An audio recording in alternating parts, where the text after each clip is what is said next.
army kills more than 200 terrorists and destroys their vehicles in Idleb and its countryside.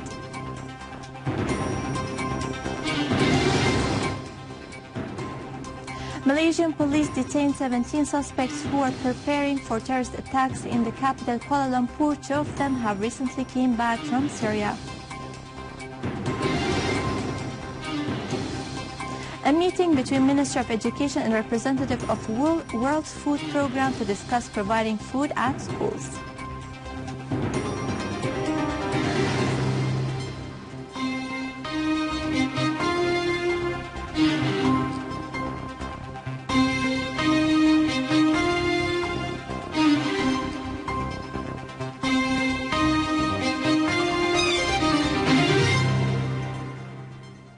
Good afternoon. Syrian Arab army units continued pounding terrorist groups, inflicting heavy casualties among them. A military source said that Syrian Arab army killed more than 200 terrorists and destroyed an armored vehicle and more than 15 of their machine gun-equipped vehicles in Idlib. Syrian Arab army units also destroyed many vehicles of the terrorists in the Naba al-Sakhr roundabout in Al-Qunaytira. Meanwhile, several gatherings of the terrorists were targeted by the Syrian Arab army in Daesh's countryside, killing many terrorists and injuring others.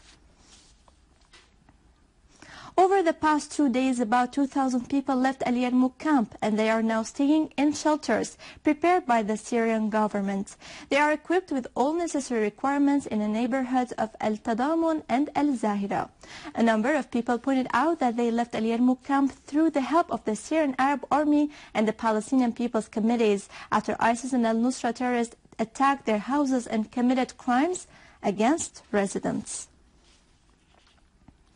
In Iraq, huge number of ISIS terrorists were killed and injured during an armed clash with the security forces west of Anbar.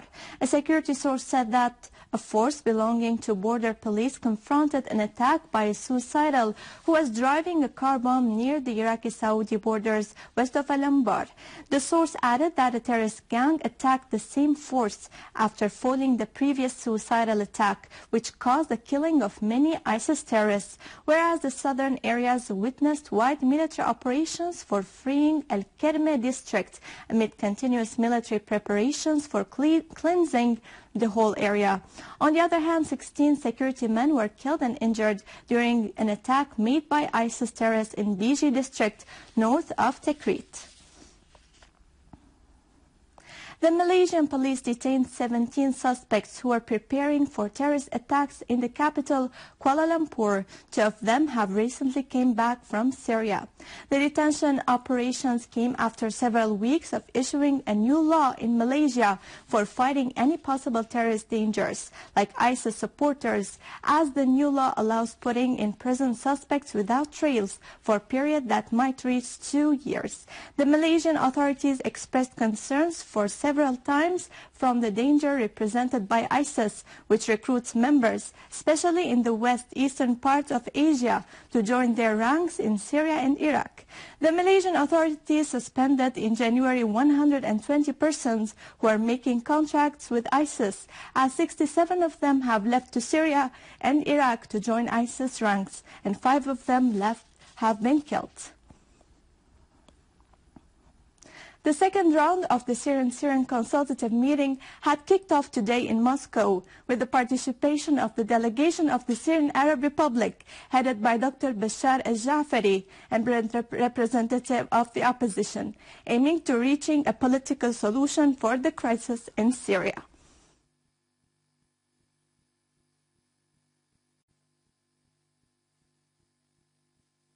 The opposition is due to hold its meetings on Monday and Tuesday, to be followed by a meeting between the delegation of the Syrian Arab Republic and the opposition on Wednesday, and be concluded by a final session on Thursday. Well-informed sources have indicated that focus will be laid on the necessity of exerting efforts by all Syrians to combat terrorism and boost national reconciliation, in a way to create an environment that would eventually lead to serious talks, away from any foreign interference. Russian Foreign Ministry has pointed out that these meetings reflect the steady policy adopted by the Russian Federation, which asserts that there is no alternative for settling the crisis in Syria but through political and diplomatic means.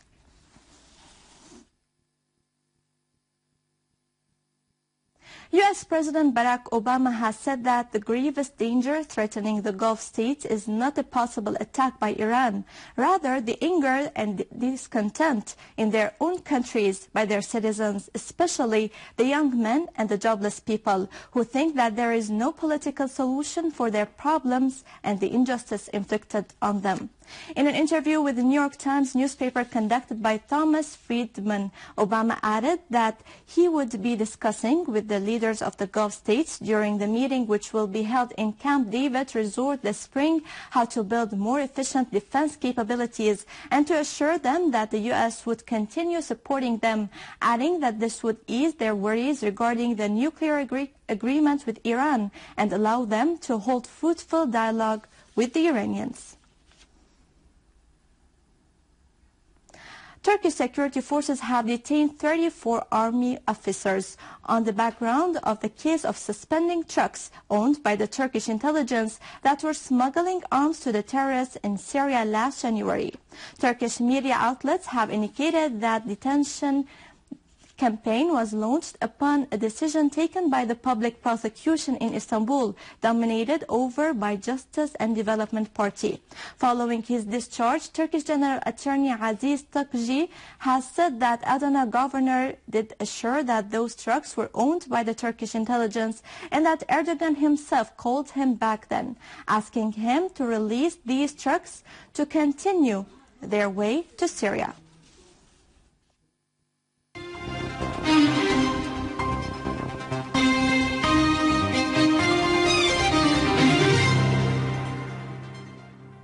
Welcome back.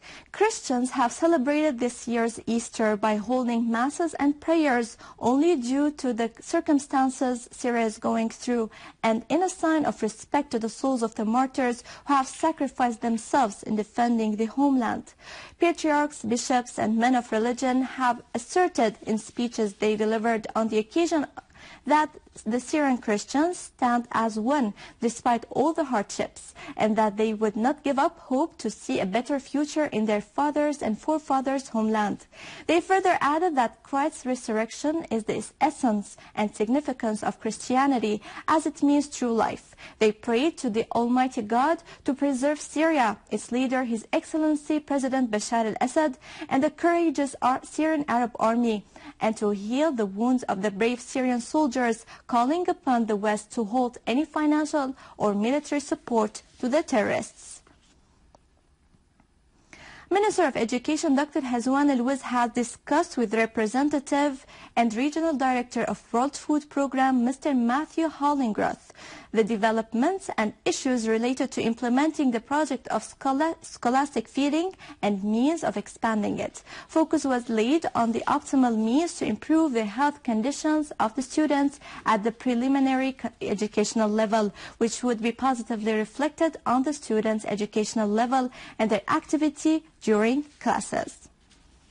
Today we've just completed a meeting to talk about our joint programs supporting children throughout Syria to provide them with a nutritious snack to help them work in schools, to help them go back to schools, to give their parents the knowledge that when they send their children to school, they will have something to eat so they can study well. With this, we conclude our news for today. Thank you for watching. For more details about Syria and the region and to view this bulletin again, you can always visit our website in English, syriaonline.sy. Now to latest business and market news, but after a short break.